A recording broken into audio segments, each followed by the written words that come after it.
حي على الصلاة.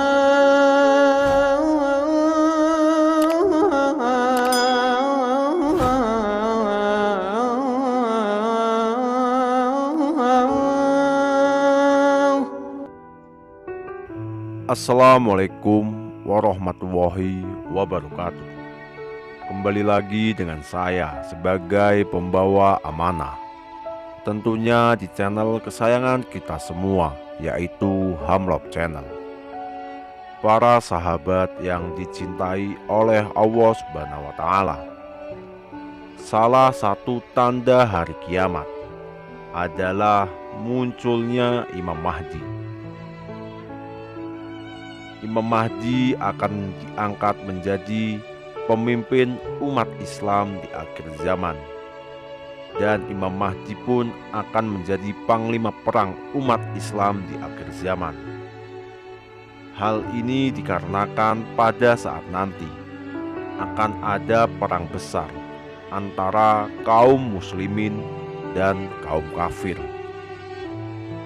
Pada saat inilah waktu di mana umat Islam akan bersatu, tak peduli dari negara mana ataupun dari keturunan siapa.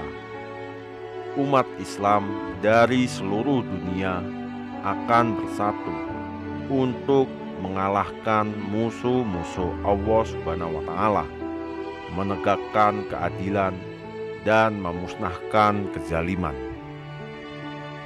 Jika nanti ketika munculnya kabar bahwa Imam Mahdi, sang utusan Allah Subhanahu wa Ta'ala, telah datang, kemungkinan kebangkitan umat Islam dari seluruh dunia itu akan dimulai. Islam akan kembali berjaya, kembali memiliki sosok pemimpin atau yang disebut sosok khalifah yang akan memimpin umat Islam, menyatukan umat Islam, dan memakmurkan umat Islam. Oleh karena itu, dari pernyataan saya di atas, kita semua tahu bahwa tujuan atau misi utama Imam Mahdi adalah untuk memusnahkan kezaliman, menghapus pemerintahan diktator yang saat ini sedang berjalan, dan memerangi kaum kafir dan memerangi Dajjal. Hampir semua peperangan umat muslim yang dipimpin oleh Imam Mahdi mengalami kemenangan, seperti yang disabdakan oleh Rasulullah SAW. Kalian perangi Jazirah Arab dan Allah berikan kalian kemenangan. Kemudian Persia, dan Allah berikan kalian kemenangan.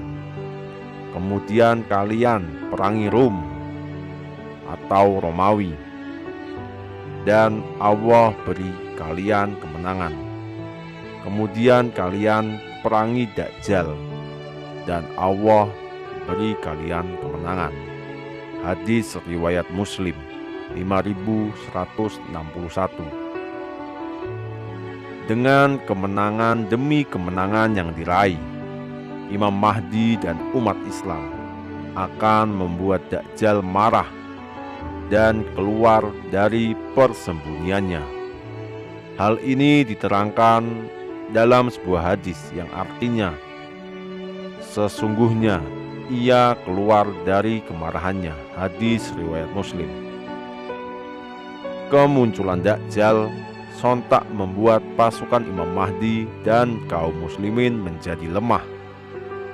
Selain itu, Imam Al-Mahdi tidak ditakdirkan oleh Allah Subhanahu wa Ta'ala untuk membunuh Dajjal. Akan tetapi Allah Subhanahu wa Ta'ala mengutus Nabi Isa alaihissalam untuk turun ke bumi membunuh Dajjal. Lalu diceritakan bahwa Imam Mahdi akan bertemu dengan Nabi Isa. pertemuan antara dua utusan Allah Subhanahu wa Ta'ala ini akan terjadi ketika hendak melakukan sholat subuh berjamaah.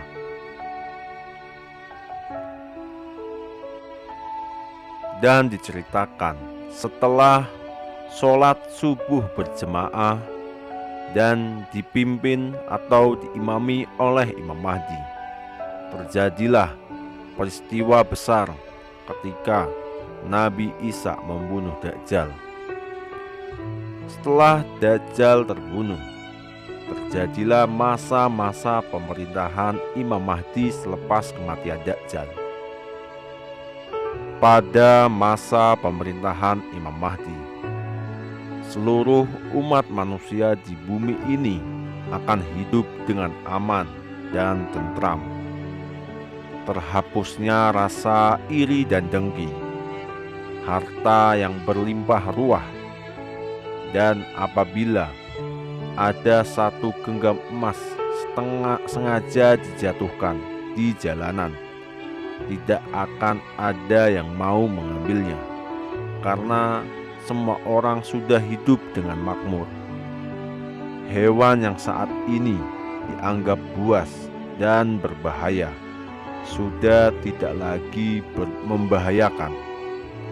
Singa dan harimau tidak lagi menerkam domba. Semua yang ada di dunia ini akan diberkahi keamanan dan kebaikan.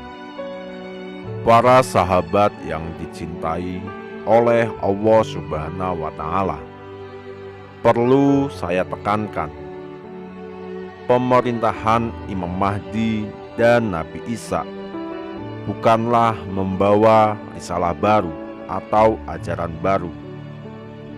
Akan tetapi pemerintahannya sejalan dengan Al-Quran, Islam, dan syariat Nabi Muhammad SAW. Mereka juga bukanlah seorang nabi yang diutus karena nabi terakhir adalah Nabi Muhammad SAW.